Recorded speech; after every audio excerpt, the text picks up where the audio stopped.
Professor हो और यहाँ तक कि सीजीआई के जो हमारे चीफ जस्टिस हैं वो भी सुरक्षित नहीं है। क्यों? क्योंकि इस समय मनवादियों की सरकार चल रही है।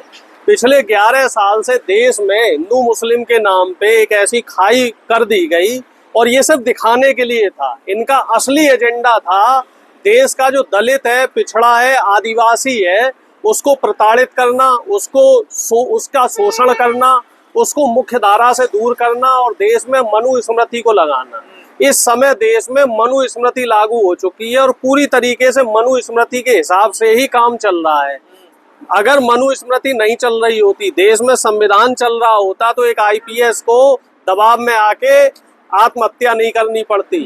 एक जो चीफ जस्टिस हैं गवाई साहब, उनके साथ इस तरीके की घटना नहीं घटित होती।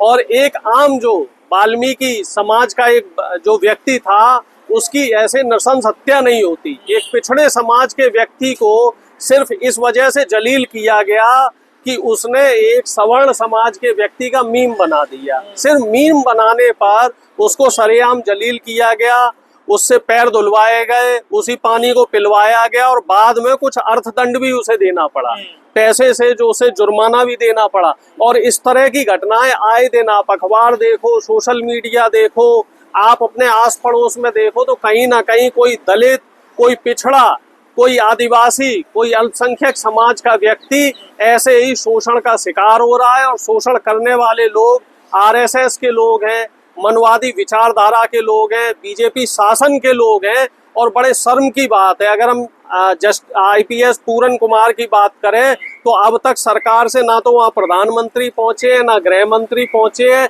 सिर्फ खाना पूर्ति हुई है वहाँ पे। और अगर बात करी जाए उत्तर प्रदेश की, जो वाल्मीकि समाज के व्यक्ति के साथ घटना हुई है, तो अभी वो भी न्याय की गुहार लगा रहा है। और मध्य प्रदेश में जो पिछड़े समाज की, कुशवाहा समाज का जो व्यक्ति है, उसकी बात करी जाए तो वहाँ भी पिछड़े मुख्यमंत्री है, पिछड़े मुख्यमंत्री है, लेकिन वहाँ भी उसको न्याय नहीं मिल पा रहा है। सनातन की रक्षा कर रहे हैं हम लोग। ये कैसा सनातन है? ये कैसा सनातन बीजेपी आरएसएस ने बनाया है? हमने इस सनातन, इस पुरातन और इस हिंदू धर्म की परिकल्पना नहीं की थी, ऐसे समाज की परिकल्पना नहीं की थी। सनातन धर्म और सनातन संस्कृति का मतलब ये होता है कि गरीब अमीर के बीच में भेदभाव ना किया जाए, आदमी को जाति देखकर प्रताड़ित ना किया जाए। चाहे कोई दलित हो, चाहे कोई पिछड़ा हो, चाहे कोई आदिवासी हो, अल्पसंख्यक हो, उसको जाति के आधार पे उसके साथ भेदभाव नहीं होना चाहिए। ये कोई सनातनी परंपरा नहीं है, ये मनवादी परंपरा है। क्योंकि मनुस्मृति में साफ तौर पे लिखा हुआ है कि समाज 4 वर्गों में बटा हुआ है। 3 वर्ग जो शासन करने वाले हैं और 1 वर्ग जिसे शूद्र समाज कहते हैं और उसके ऊपर शासन किया जाता है, उसे गुलाम बना के रखा जाता है, उसको जो है प्रताड़ित किया जाता है। और उसको तो भाई पहले क्या होता था आप बताओ? जो गरीब व्यक्ति था, जो दलित था, जो पिछड़ा था, आदिवासी था, उसके ऊपर जुल्म किए जाते थे, उससे बंधुआ मजदूरी कराई जाती थी, उससे समाज का मैला उठवाया जाता था, उसके पीठ पे झाड़ू लगा दी जाती थी, कमर में झाड़ू बांध देते थे वो, और सामने जो मुंह के सामने जो है कपड़ा लगा दिया जाता था कि जिससे कि वो जमीन पे थूकने का भी अधिकार नहीं था। तो और पढ़ने का अधिकार तो बहुत दूर की बात है। ने अपमान किया है ना सनातन का, इसलिए देखिए उन पर जूता उछाला जा रहा है, इसलिए उनका अपमान किया जा रहा है। जब से देश में संविधान लागू हुआ है, अगर लागू हुआ है, तो ना तो जाति धर्म के नाम पर कोई भेदभाव किसी इस देश में कोई जनता कर सकती है, ना आप राग कपड़ों बोली भाषा के हिसाब से भेदभाव नहीं कर सकते, आप धर्म के हिसाब से भेदभाव नहीं कर सकते, आप शरीर के रंग के हिसाब से, गोरे काले के हिसाब से भेदभाव नहीं कर सकते। एक मध्य प्रदेश की और घटना आई है जहाँ पे पुलिस अधिकारी को बात तो सुन लीजिए पहले। एक मध्य प्रदेश की और घटना सुनने में आई है, वहाँ आरएसएस का एक मनवादी विचारधारा का वकील पुलिस अधिकारी के सामने बदसलूकी कर रहा है, अनिल मिश्रा। हाँ, और इस तरह की घटनाएं समाज में क्या संदेश दे रही हैं? प्रधानमंत्री किस बात के पिछड़े हैं?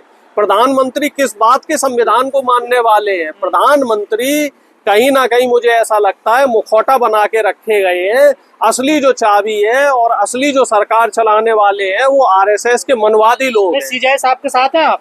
मैं सीजीआई साहब के साथ हूँ, मैं पूरन कुमार के साथ हूँ, मैं हरिओम वाल्मीकि के साथ हूँ, मैं कुशवाहा समाज के उस व्यक्ति के साथ हूँ जिसके साथ जो शोषण का शिकार हुआ, मैं उस पुलिस अधिकारी जो महिला मुस्लिम समाज की महिला है मैं उसके साथ हूँ, मैं हर उस व्यक्ति के साथ हूँ जो देश में संविधान के हिसाब से चल रहा है, जो संविधान की रक्षा कर रहा है।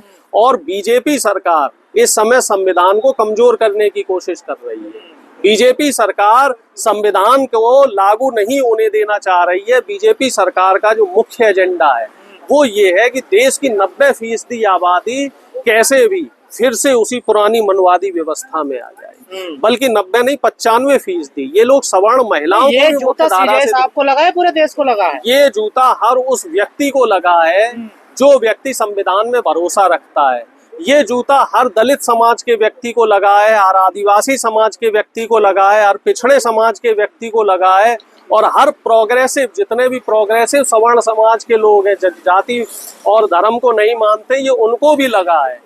ये एक बहुत बड़ी घटना है और मुझे लग रहा है देश को आजाद हुए 77 साल से ज्यादा हो चुके हैं, संविधान लागू हुए 75 साल हो गए हैं, और पहली बार ऐसी घटना हुई है कि मुख्य न्यायाधीश को, वो भी न्यायालय के अंदर, किसी व्यक्ति ने जूता मारा हो। ये अपने आप में शर्मनाक बात है। और जस्टिस गवाई मजबूत व्यक्ति है, अगर उनकी जगह कोई और व्यक्ति होता तो वो ड्रामे करता, वो रोता, एक दिन के लिए न्यायालय बंद हो जाता। वो तो मजबूत व्यक्ति है, संविधान को मानने वाले व्यक्ति हैं, इसलिए उन्होंने माफ कर दिया। बार बार अपमान हो रहा ना, महाराष्ट्र जाते हैं प्रोटोकॉल नहीं मिलता हम तो। देखिए वो दलित समाज से है, आदिवासी समाज का व्यक्ति जो हमारी इस समय महामहिम राष्ट्रपति है, उन्हें कई बार प्रोटोकॉल नहीं मिला, उन्हें अंदर मंदिर में अंदर तक नहीं घुसने दिया। अगर बात सनातन की हो रही है, बात अगर हिंदू धर्म की हो रही है, तो हमें ये बताया जाए। मैं तो भाई दर्शकों से पूछूंगा, आप लोगों से पूछूंगा कि हिंदू धर्म में सबसे बड़ी पोस्ट शंकराचार्यों की होती है। क्या किसी दलित व्यक्ति को शंकराचार्य बनने का अधिकार है? क्या कोई आदिवासी शंकराचार्य बन सकता है? क्या कोई पिछड़े समाज का व्यक्ति शंकराचार्य बन सकता है? मंदिर में पुजारी इस समाज के लोग बन सकते हैं? और अगर नहीं बन सकते तो फिर हिंदू समाज किस बात का हिंदू समाज है? फिर तो सिर्फ वोट लेने के लिए आरएसएस ने इनको हिंदू बना रखा है। जहाँ पे मंदिरों में जगह देने की बात आती है, जहाँ शंकराचार्य बनाने की बात आती है, जहाँ न्यायालय में जज बनाने की बात आती है, जहाँ आईएएस बनाने की बात आती है, जहाँ बड़े बड़े व्यापारी बनाने की ये बात आती है, तो ये लोग कर रहे हैं। मैं बड़ व्यवस्था का विरोध नहीं कर रहा, मैं आरएसएस की हर उस नीति का विरोध कर रहा हूँ जो संविधान के खिलाफ है। आरएसएस देश में बड़ व्यवस्था को बढ़ावा दे रही है। आरएसएस देश में वैमनस्यता फैला रही है। 100 साल हो गए हैं सर, जश्न मना रहे हैं 100 साल का। वो मनाएंगे, वो सरकार में है तो वो जश्न मनाएंगे। हमें उनका विरोध करना है और संवैधानिक तरीके से विरोध करना है, क्योंकि उन्होंने सरकारी एजेंसियों को कमजोर करने का काम किया है। उन्होंने न्यायालयों पे कब्जा कर लिया है। इस समय आप देखो न्यायालय में ज्यादातर जज उन्हीं के लोग हैं, आरएसएस के लोग हैं, ब्यूरोक्रेसी में उन्हीं के लोग लग रहा है हरियाणा में कि जो आईपीएस ने सुसाइड किया उसको जाति का रंग दे रहे हैं राहुल गांधी। ऐसा कुछ नहीं है। राहुल गांधी नेता विपक्ष होने के नाते हर पीड़ित, हर शोषित, हर वंचित समाज के साथ खड़े हैं। अब चाहे पूरन कुमार की बात हो, राहुल गांधी वहां भी पहुंचे, और अब हरिओम वाल्मीकि के यहाँ भी राहुल गांधी जी कल या परसों पहुंचेंगे। इसके बाद जो एक सवर्ण समाज का आसाम से जो सिंगर की डेथ हो गई थी, राहुल गांधी जी वहां भी पहुंच रहे हैं। तो राहुल गांधी जी हर उस व्यक्ति के साथ खड़े हैं जो, देखिए नेता विपक्ष होने के नाते वो हर उस व्यक्ति, मणिपुर भी गए थे राहुल गांधी जी, जहां एक नेता को जाना चाहिए। नेता का मतलब क्या होता है कि जहां भी अत्याचार हो रहा है, जुल्म हो रहा है, शोषण हो रहा है, किसी को इंसाफ नहीं मिल रहा है, तो नेता को वहां पहुंचना चाहिए। नेता जनता का प्रतिनिधि होता है। वाले के साथ खड़े हैं जिसका यौन शोषण हुआ, सुसाइड कर लिया बेचारे, राहुल गांधी उसके साथ भी खड़े हैं। मैं आपसे कह रहा हूँ ना, हर उस पीड़ित व्यक्ति के साथ, हर उस वंचित व्यक्ति के साथ, हर उस शोषित व्यक्ति के साथ राहुल गांधी जी खड़े हुए, जिसके साथ मौजूदा सरकार में अन्याय हो रहा है।